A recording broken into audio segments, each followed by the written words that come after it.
Hey there, everybody. Thank you so much for supporting Indie Agency News. Our mission, serve independent agencies and the brilliant people behind them. Thank you to our members. And thank you to our preferred partners. You'll see in the little corner there. Goodway Group, our latest preferred partner. A quick reminder here, we only partner with companies that genuinely help Indie Agency News members thrive. So no fluff here, proven results. Before they even come on board, we want to make sure that they're doing the right thing for independent agencies, especially our members. So let's talk about Goodway Group. Here's a reality check. When your agency goes after bigger media business, you might hit some walls, talent gaps, you got some black box tech, fear of overpromising.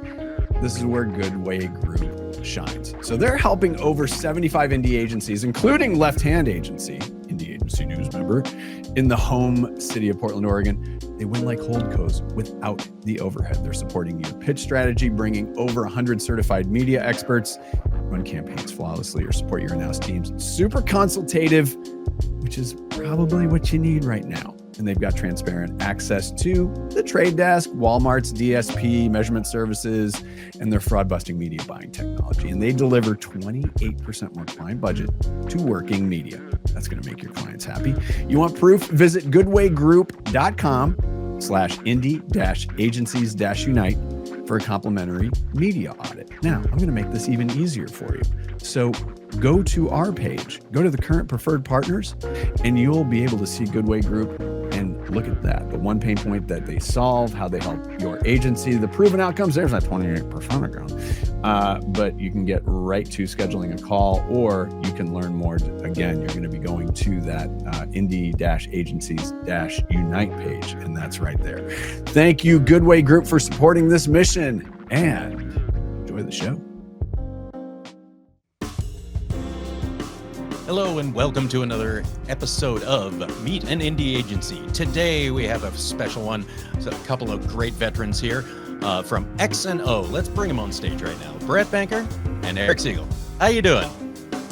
Great. I'm good, but being called a veteran makes me feel old. Listen, we're all veterans here. Literally anything anybody says to me now makes me feel He actually, his beard got grayer in the moment. That's why I don't have a beard, because it's just gray. No, yeah, I just can't. No color. Well, anyway, so great to have you guys on. So happy. How long have you been in business now? So it's been 2.5 years in business, but probably quite longer than that in concept. Yes, and breaking away from the corporate world, as it were. Yes. Yeah. Yes, something we were pining to do for quite some time leading into the X&O launch. Yeah. Gotcha. All right. So let's get to the things that you do best. What is your agency? What is X&O best known for? We are best known for creative and strategic vision setting is the way is what we like to call it. Honestly, we're kind of a hybrid between an agency and a consultancy. Our mission is to sort of be the bat phone that the C-suite, CMO, CEOs can pick up when they got, whether it's a big gnarly problem or just an incredibly big, exciting opportunity, but something big, something important, something urgent that they're either current roster of partners haven't cracked or are at capacity, or their in-house team isn't sort of properly suited for it. So really just, big, immediate, questions that need expert answering. Gotcha. So on that front, what would you say the top 3 core strengths of X&O are? Those are clear for us. Speed, as it says on the tin when you get to our website, right? Expertise, which is the who. So our model experts and officers, the who are those that are experts in their discipline. And then the last one is kind of a combo, but like taste and instinct, right? These people have a certain instinct, gut, and a taste level that allows us to bring really exceptional answers forward quickly. Gotcha. And you have a band of merrymakers that you can call on for all the tasks you need, correct? Correct. Yeah, it's a very large band at this And they're point. very merry, actually. They're very merry. Yeah. It is not a band where we would ever put everyone all on stage at once. But yeah, we're about 140-ish folks at the moment. Yeah, and again, all bringing exactly what Brett said, that taste, that talent, that expertise and experience to the table. You know, and unlike in our agency days where those people, you always look for sort of well-rounded individuals, I guess, because you never know what question might come in the door the next day, and you want to be somewhat suited for all of them. Sure. We operate a little differently, where we're really trying to identify, not only have these folks been sort of doing their thing to the point of expertise or mastery, but we're really trying to pinpoint what that sort of unique talent, skill set, superpower is, so that when the question arises, we know this is the perfect brain to crack that thing in short order. Yeah, all the specialists that you need, I would think. Mm-hmm. Let's take a look. There's your website. Oh, look at that. Ooh. You did say base, and you're right. It is right there on the homepage. So, but okay. So let's get into why you're independent. Obviously, you were with the networks. What makes being independent so important to you? We boil it down to one word, Kyle, which is decisive and decisiveness. I mean, sometimes Eric and I say we make decisions that would have taken us a week in our old world because of the hierarchy, and also the desire to ensure everyone wraps their arms around that decision before you make it. And being co-founders of two without employees, everyone's an independent contractor. We and our people are incredibly decisive. So we are, and then we really let our expert and do their thing. So we let them bring a decisiveness that allows us to be quick. And that the bigger you are, and if you're not an indie, but you're a bigger entity or an agency, it's hard to be that decisive because you want to have deference for the entire team and feel like you're not making decisions and leaving them behind. On both sides too, right? On both sides. Yeah, completely. Yeah.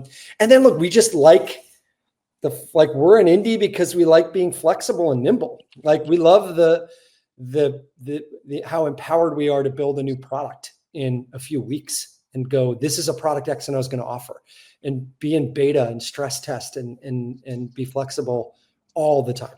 And that's the ability to chase projects and clients that we're excited about, regardless necessarily of their size, of their visibility. In the big agency world, you're always scaling with your clients, right? It's just kind of the way you do it, and you reach a certain point where there are clients of a certain size that are no longer fit your model or fit your business plan, right? And we wanted to do things differently, so we have a model that allows us to work with Fortune 100s, the Coca-Colas of the world, and then also with the growth stage startups. Sure. And be able to sort of approach, we shape our output and our product, as Brett says, like a little bit to suit them, but really the principles are sort of unchanged. Gotcha. So and what is the feedback you're getting from those clients? Obviously, because you have such a range of size of clients, what are they saying, and what do they like about your independence?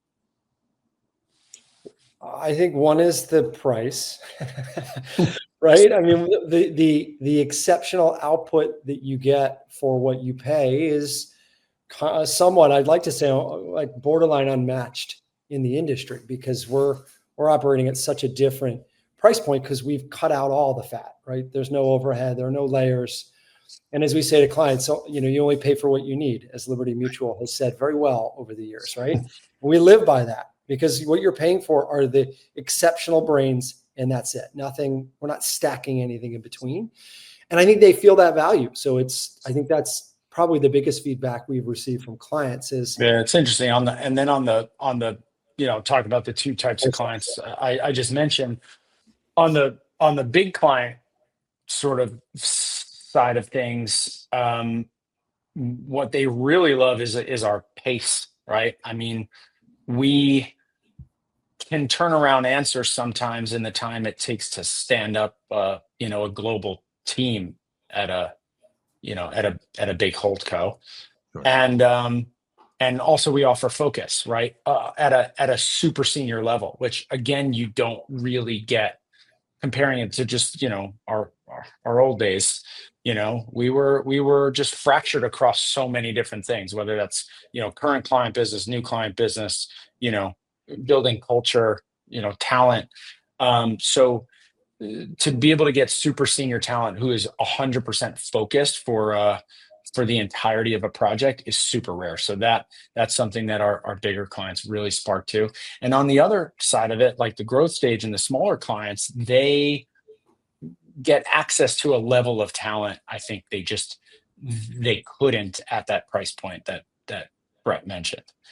Like they would love to be out. These are ambitious marketers. They'd love to be out there with some of the best agencies on the planet, but frankly, just can't afford them. Right. No, but I mean, you guys obviously bring a lot to the table. So getting to the next question, what is the reason a brand would work with you? Why do they come to you rather than going to one of the big agencies? This will probably might feel redundant to you, but it's access to talent that I can't really get access to unless I work with the big agencies, right? So then you get access to those people, but at a price point and a fee that they can afford.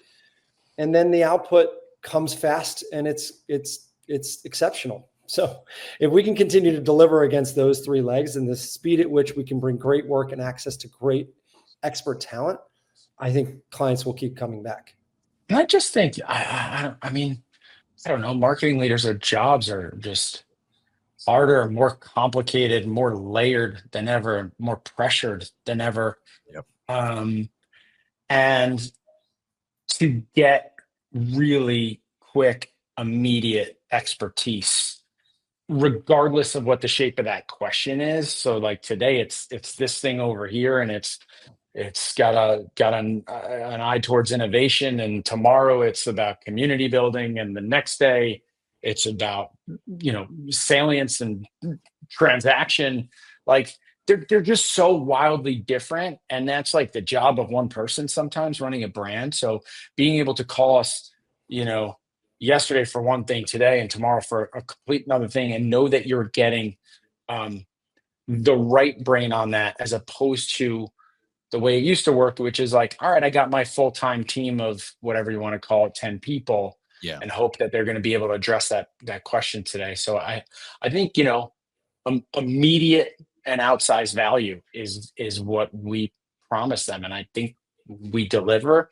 And that's why, we don't have retained clients, but we have repeat clients, and they keep coming back.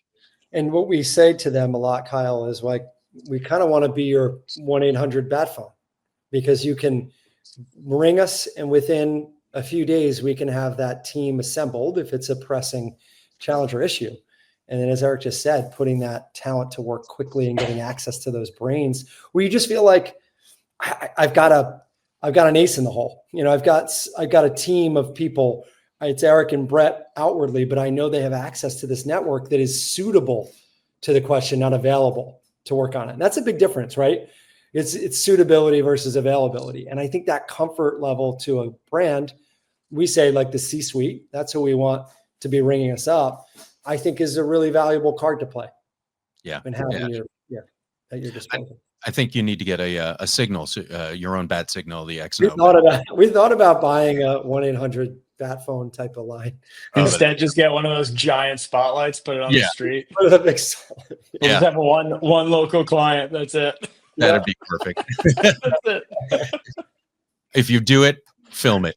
Okay. Yeah. So how have the brands helped shape, how you've kind of molded the agency over the last couple of years? What feedback have you heard from them? Why do they want to work with you? And what have you learned from them? It's a great question. I feel like it's interesting because we adjust on the fly, but now like all of a sudden nothing specific comes to mind. Give me a sec, Brett. You got something? Well, I think one is we try to really productize our output in a business that tends to be a bit subjective on what something costs or how you approach it.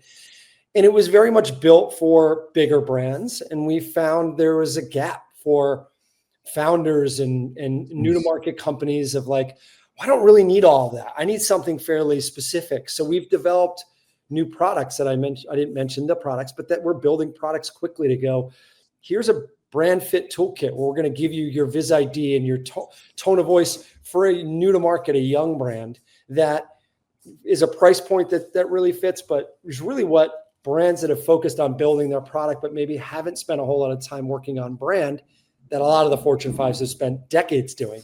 They really need that. And that wasn't a product we had. And we didn't have the right people really built for that kind of question in our first year. We have that. And then there are other verticals too. We have gaps in pharma. So like, let's go stand up that expertise, and the approach and the tools and the processes we would use are different, right? There's a very different world over there where you have to get through legal hurdles that you don't in other places. So like standing up different products for clients, I think we felt that with certain ones where we go, could we have delivered better there? Yes. Did we feel like we really had a great range of experts to put on it? Maybe not. And we've grown the network and our products since then. Actually, another one is, honestly, we used to, we've sort of reframed what AOR stands for, right? And rather than agency of record, meaning one, team of varying levels of seniority, hierarchical, if you want to call it, to address sort of every little need, meaning we're always on for you. Call us at all hours of the day. Whatever it is, we're there to service. We've reframed that as answers on repeat. So for us, AOR means answers on repeat, and it's more about being able to put, again, specialized expert talent on any big problem that arises. Now, everything was very compartmentalized, right? Come to us with a question, we tell you, okay, that's a 1 week sprint, that's a 3 week sprint. We tend to talk about things in terms of small, medium, and large, keep it really basic. But we've had a couple clients who are like, I see you as a trusted partner. I want to be able to call you, more regularly, and I want a little bit of continuity, obviously, more so from Brett and myself and Jen, Julia, the other sort of folks on the inside at X&O, to have that continuity. But what might it look like if I can sort of think about calling you, not necessarily with a 3 week sprint in mind, but I got some quick questions. Maybe it's 2 days of tightening the screws on something existing or a net new project. So answers on repeat became more of a product rather than just sort of an idea. So we have some folks buying in sort of in bulk, if you will. Yeah, it's like getting credits that you can deploy those credits against 2 days small thing, or no, I need you to crack my new brand platform on this brand in the portfolio. And that obviously takes up a lot more credits, but it allows them to use us in a lot of different ways. But even then, what we don't do is, we still don't have a full-time staff with, account management, if you will. So it's not always there. It's more on demand. We say it's like a faucet you're turning on and off, but with the ability to not have to sort of onboard and get smart every time. Yeah. Gotcha. And so let's talk a little bit about the talent, because you're not a typical agency with a huge staff. How did you find the people that are your specialists that help you, close the deal and get the work done? How did you find them, and how do you keep them, active? Well, look, we have the benefit of, as Eric talked about his age, 45 combined years, 50 years in the industry. And we've had the pleasure and benefit of working with some exceptional folks along the way. And then that talent begets new talent, because you get those people in the system and they go, I know somebody that would love this. So that spider network happened pretty rapidly for us. And that's where our best talent has come from, is recos from people we really trust. And then, I think what they love about working with us, or like, what do they get out of it, is like, we get out of their way. If you talk to most of these folks that have worked in it for 20 years, they'd go, get out of my way. I know what I'm doing. why are there 7 meetings until the meeting happens with a client where I get to share the idea, right? So we just peel all that off and away. So we get out of their way. We let them set their own hours. So Set their hours, meaning set their worth. Meaning we usually give padding. We expect, let's just make up numbers, 5 days of solid work, but you have 8 7 days to do it. Do it however the heck you want. And we let them set their own worth. So we don't negotiate day rates.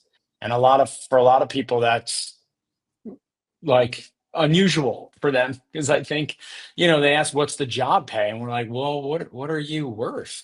And then we get to decide later, were you worth it? Which is which is fair, right? I mean, but you tell me what you think you're bringing to the table, and then hopefully everybody's happy, and it's a fair exchange. And that way they're super motivated, they're focused. Especially in the freelance and contractor world, we know that there's double dipping going on out there, and our promise to our clients is 100% focus. So we have to ensure that like our experts come in going, yeah, I'm going to give you that because I'm psyched about working in this fashion, and I'm really excited about this particular ask. Yeah, and while they're probably most folks are at this point used to it and weathered from it, there's a difference of stepping in and going, I didn't have to negotiate nickel and dime. I mean, your first foot in the door with X&O is one of like, as Eric just said, all right, I want to go crush it because they see what they see me for my value, my worth, and they're paying me for that. And then the other thing is, because our folks are anonymous, they don't have to get in, they don't have to prepare for or step into or lose time in client meetings, right? They are like heads down, thinking, ideating, and bringing out new thinking, and we're delivering that for them so they can stay behind the paywall and just, and do the work. And I think that's also liberating for most. And look, there are times where that expert will bring value that Eric and I couldn't posture or assume ourselves because it's not germane coming from us. And in those instances, we go, hey, we want you on this call because it's just not authentic for Eric and I to deliver what you've developed. But if it's stuff that we've done in the past, then we typically bring that work forward on their behalf. But I think all of those things combined make it quite unique and different. And we've also tried to build a culture where, we have colors. Everyone comes in and picks their color, which suits them and is a representation of them. And we try to send things out. Yeah, we try to make that anonymity a strength in a way to, our virtual nature, our anonymous nature, again, you can look at it as, well, how do you compensate and build culture on that? And we lean into both of them. Yeah. So we have aliases that we give folks. I love Reservoir Dogs when they start. So they get to pick their color, and we actually will send out updates to the network, talking about, some problem we cracked, who crushed it in the last, couple months. And we'll share some work, but under an alias. So it's really, there's a little bit of a game involved in people trying to figure out who else is who that alias is, and also who else is in the network. Yeah, we've had clients try to figure it out. We need to know. We need your alias. You don't have to answer just now. Don't make me Mr. Pink. That's all. Mr. Pink. Yeah. Just don't make me Mr. Pink. I don't want to end up like Steve Buscemi. So let's get to the fun question. It's the weirdos, misfits, or underdogs question. What do you consider X&O? Are you weirdos, misfits, or underdogs, or a combination? I think all indie agencies are underdogs, right? Just, the scale, the nimbleness compared to sort of the big heavyweights, if you will. And we love that, both for ourselves and, we're all in on the whole indie network. We don't have too many secrets. We say we don't have a lot of like proprietary stuff going on over here, just kind of common sense and smart people. So we love that we're all sort of in this underdog fight together. And I think there's enough, I don't know why I'm thinking underdog food scraps for everyone to eat, but we love it. We have that fire. Hopefully we get to stay underdogs for forever.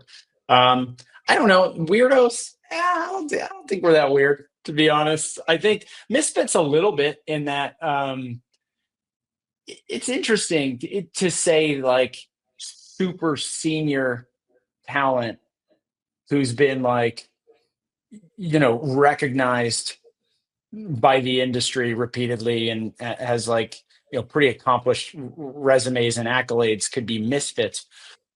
But I think, as you've reported on as well, like, there's a trend in the industry for a lot of senior folks who leave on their own volition, feeling like they've, sort of found themselves in a different kind of job, in a more managerial role than being the thing they are, whether that's a creative or a strategist or designer. And then I think there's we've seen a lot that's sort of been the agencies doing in sort of moving on from a lot of senior talent, just going, I'm going to invest more in junior folks and sort of jettison some of the folks who've been doing this a really long time. So to some degree, it almost feels like that super senior folks are a little bit misfit in the traditional model. We are the land of misfit experts. There you go. Yeah, there you go. Misfit experts, exactly. All right, love it. Okay, and one final question as we close out here. If there's any CMO marketer or anyone in the industry you want to give a shout out to right now, be my guest and give that shout out to anyone you want.